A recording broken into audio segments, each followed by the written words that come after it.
এক যুবকের রক্তাক্ত দেহ উদ্ধারকে কেন্দ্র করে শুক্রবার রাতে মালবাজারে ব্যাপক চাঞ্চল্য ছড়িয়েছে। মালবাজার হাসপাতাল সূত্রে জানা গেছে, মৃত যুবকের নাম বিশ্বজিৎ দত্ত, বয়স আনুমানিক 27।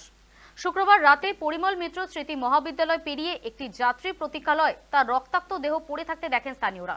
খবর পেয়ে সেখান থেকে 5 নম্বর ওয়ার্ডের পুরো প্রতিনিধি সুরজিৎ দেবনাথ এবং তার পরিচিতরা ওই যুবককে উদ্ধার করে মালবাজার সুপার স্পেশালিটি হাসপাতালে নিয়ে যান।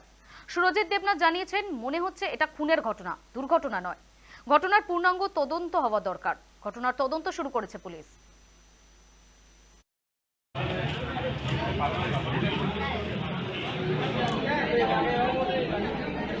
নাম হচ্ছে বিশ্বজিৎ দত্ত ভান্ডাম, সবাই ওকে রাজা বলে চিনে। বয়স 26, আনুমানিক 26।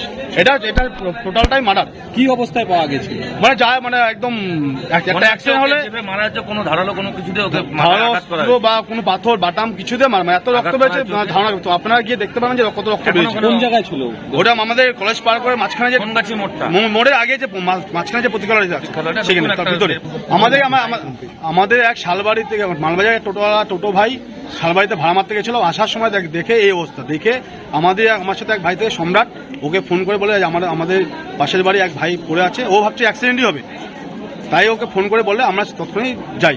তারপরে গিয়ে দেখি এই অবস্থা, কিন্তু দেখলাম যে না, একটা অ্যাক্সিডেন্ট না, বাইক ঠিক মতো পড়ে আছে, একদম সোজাভাবে স্ট্যান্ড করা বাইক দাঁড়ানো, বডি দেখি মাঝখানে পড়ে আছে, শুয়ে পড়ে আছে।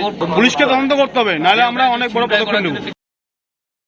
এটা খুব দুর্ভাগ্য এবং মর্মান্তিক ঘটনা, যার পর পরিবারের সন্তান হারিয়েছে। সন্তানের শোক তারাই জানেন এবং আমরা এই সংবাদ পেয়েই দ্রুত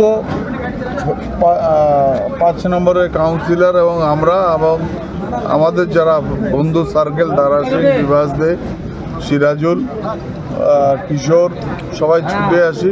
এই ঘটনা এই প্রথম আমাদের মানে দৃশ্য তো দেখতে হচ্ছে, একটা তরতাজা যুবক এভাবে খুন হলো।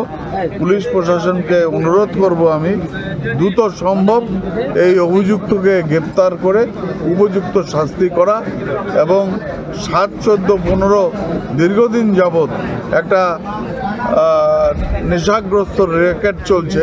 ব্রাউন সুগার, সিম কার্ড, তারপরে হচ্ছে গাঁজা, এদেরকে বাড়ি বাড়ি চিহ্নিত করে বাড়ি বাড়ি তল্লাশি করে উপযুক্ত শাস্তি যাতে এরা যাবজ্জীবন কারাদণ্ড হয়, তার আবেদন আমি পুলিশ প্রশাসনের কাছে রাখবো।